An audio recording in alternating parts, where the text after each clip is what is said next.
Mayong hapon mga brothers and sisters in Christ. O ginag-congratulate ko kamo kay dali na lang natapos ang inyo retreat. Kay actually I call it inyo because I just came in this morning. Kaya nga sign talk sa akon tungod sa mamon balatek sanay ni Brad Ray, nangin simple na lang the sixth commandment. No, tisiling sang bata ko, Mami, doon palibog kagit sa imo nga talk out. Ano imong talk? Sigo, the sixth commandment. Daw siyang not commit adultery. Siling sa bata ko, good line dito, may kay ka naka-experience. Doon nag-ibot mo ko sa iya nga hambal, no? Na nag-ibot ko kay nga, amo na ng mga kabataan, subong, sinuti hapos man tuod kung naka-experience ko adultery. Pero bauday, makahuluya, tama. So, I started with that, thinking amo na ni subong ang daw siya nag-commit adultery, which is very prevalent. Amo na nablangin siling ni Brad Josie justifying sin.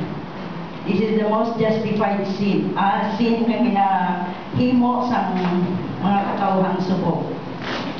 In short, no, talakayon to siya nga nabasi sa Catechism of the Catholic Church.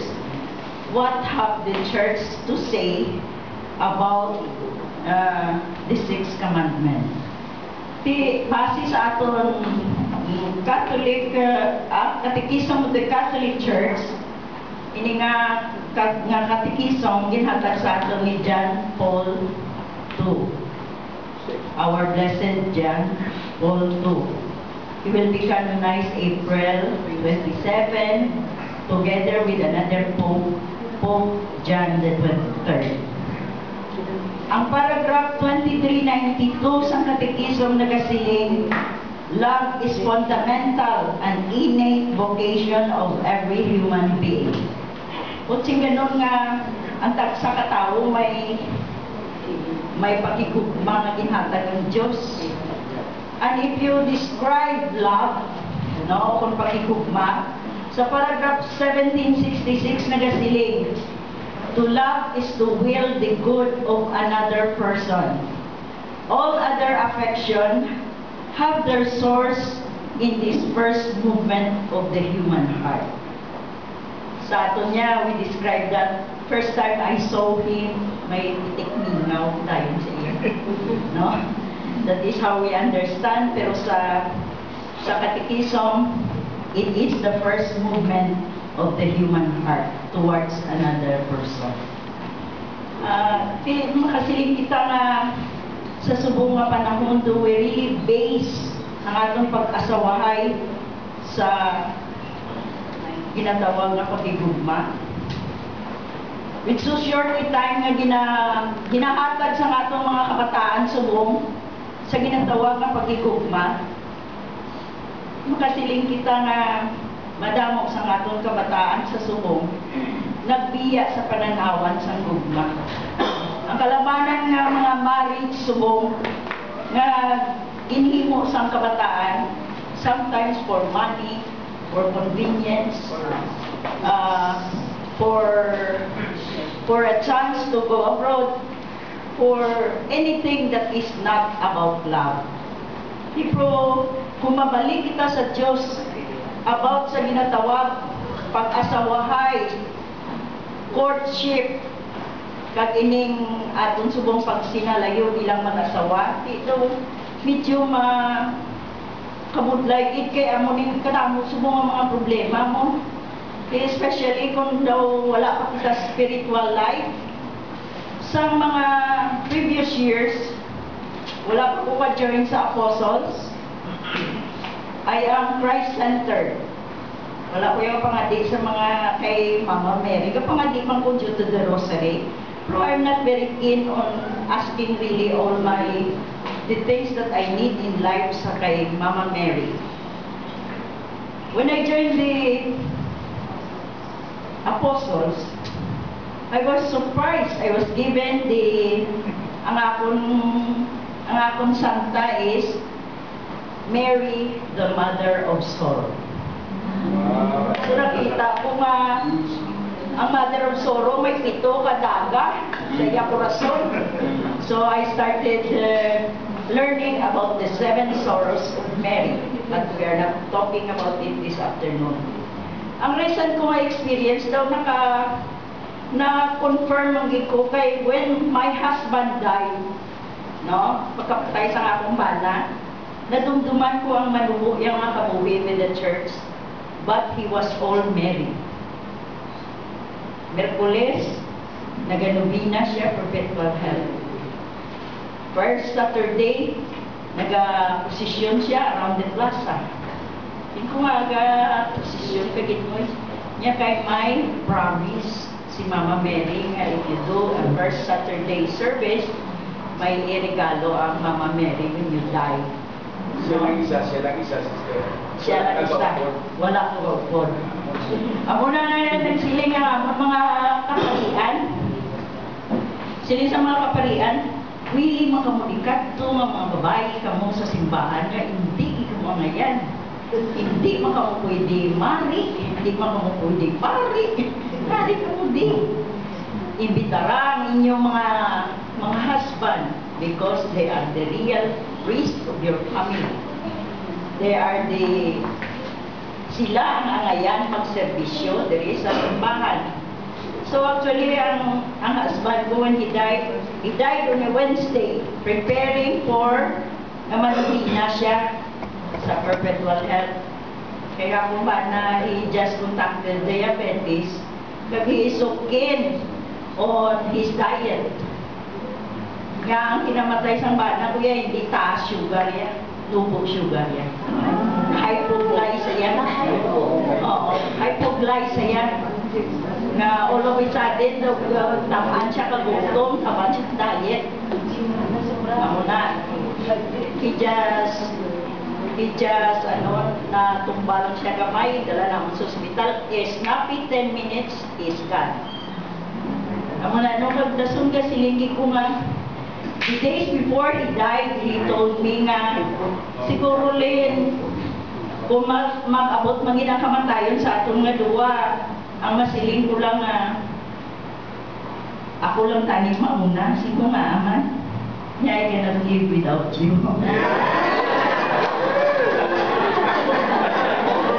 I was taking it lightly, pero nakita ko sa akong pangabuhi nga, kung matarong kita sa ginatawag nga kasal, sakramento sa kasal, mga laygay sa atong mga kabataan, God will not let us go empty-handed, no? Kaya nga kung ba na napatay siya on a Wednesday, October 25. Nagsiling ang iya mga kaparintihan, malubong urutalin October 31 para hindi na makakadto sa patyo ang uno nga daan istaminatay. O hindi hindi ko magsugot. Yan nga, siling ko because ang akong husband, na siling niya, I would like to die on the first Saturday. I would like to go to heaven on the first Saturday. November 4 kami na, lubog, first Saturday. Kasi ganun nga, dito ko lang na-review ang iya dedication kay Mama Mary, no? Na nagbuligid sa iya nga magkambyo ang iya pangabuhi. Kaya nga kung bana sa muna is man of the word also. Hindi nga unfaithful siya sa akon, hindi nga man of the word, kundi he is into sports. Tanan, everything about basketball ang na yan gusto niya. Kung imitaron kami sa mga retreat, kasi siya, ikaw lang tulin na. Di masiling nga nag-recruit sa amon. Hindi pwede, no nga si Sister Linda lang ang ma-retreat na nanduwa ka mo. Di subatanay kami sa retreat, kaya I have my own thing, he has his own games. Siling niya, di okay lang na. Hindi niya wala sa pula kaso, ay man dress code. Naka-high ko sa retreat, siya yan naka-basketball. Kaya muna daw ka wide apart sa mga kwat. Actually, he courted me for 7 years nga there is no need to know each other during marriage. No? Kaya, I think we know each other. Susubong niya ang mga panahon regarding Mama Mary, I was really confirmed pagpatay sa husband ko. I know she has her own making sa husband ko. One day, siling sa bata ko, Mami, hindi ka maglantaw, Manny Pacquiao. Siling ko maglantaw lang ko Manny Pacquiao, kung mag-share ko kay Manny Pacquiao, kadaog siya. Yati this time, daw baskog man si Bradley, pustahanay kami. Bradley ko, Pacquiao ka, sinuo. Sinuo. Nang gitawagan ako ng akong bata nga nagapag-interview sa business gate. Ikaw dahil pwede kami nakalantaw Pacquiao. Na pwede Siling ko may ano ka muna tapos Pacquiao. Sinya may eat-all-you-can kami di tapos Manny Pacquiao. Sa naglantaw na kami Manny Pacquiao. We arrived exactly 11. Pag-abot na naman ito, kundi nagsugod na, nagkanta na ito, so nag-fight na si Bradley kay si Manny Pacquiao. All the time that I was seeing the game, I was saying, Mama Mary, help Manny. Mama Mary, help Manny. So, dawin alas lang ang 12 rounds, kag nagdaog si Pacquiao. Siling ko sa bata ko, I was so appreciative sa akong prayer during the game, nga ako mapapait or lukan sa imo. Nagkaon kami dahil eat or lukan, kaya nakapili ko ng daog si Manny Pacquiao through the help of Mama Mary. Kung maulag-ulag kita sa subong nga panahon, ano ba lang nagkakatabok sa atong mga panimalay sa subong nga panahon? Siling sang nabasahan ko nga joke, no? Nga ang mga natapos ng kalibutan kag napatay kita tanan. Ato na tanan sa langit. Ang mga manok pa langit, siyempre nasiparag na ang manok pa impyerno, nagpa-impyerno na. Ang nagalinya sa langit, siling ni Jesus. Abi, ang mga lalaki, duwa ka linya. Kamu nga mga babae, report ka mo tanan kay St. Peter. Pero gusto ko ang mga lalaki mabilin direct tanan. Duwa ka linya. Ang isa ka linya, ang puto, head of the family, git sila. Nga sila git ang nagpanikasog para sa ilang pamilya. Kag ang ikadua, ang isa di ka linya, ang mungit sunod-sunod lang sa ilang mga asawa.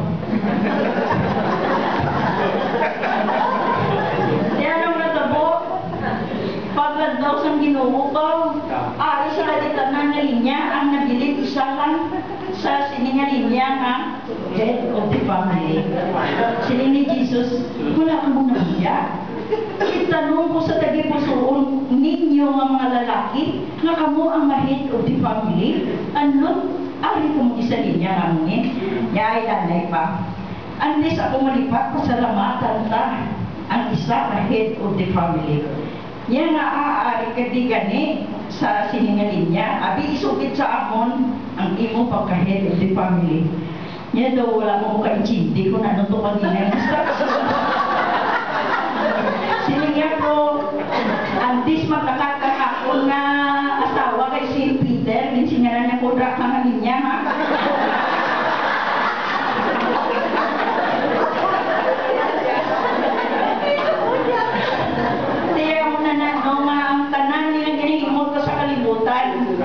May Diyos na nag-judge. That's why we cannot hide from Him.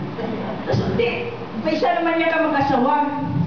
Kalabanan sa ato ng mag-asawa, kung mag-away, gani kita may silent treatment kita. Hindi kita magpugnuhanay, bis kami pinakadlaw. No? Galing, kay kalabanan sa mga bata, ang ila obra may kinahanglan din sila sa ila asawa. Nabasa ya sa iya diary, wake up tomorrow morning, business trip. Lasunti daw hindi siya mabugno sa iya asawa, nagsulat siya. Wake me up, 5 a.m. Ginbutang niya sa ulunan sa asawa yan. Di dason pagkaaga, pagbuktaw yan alas 9 na. Niya lilintikan nga asawa, wala yung kuya ginpukaw. Bawa ka delikali na siya kikigan niya yung asawa. Nanutaran niya sa ulunan niya may nakasipit. 5 o'clock na, wake up ma.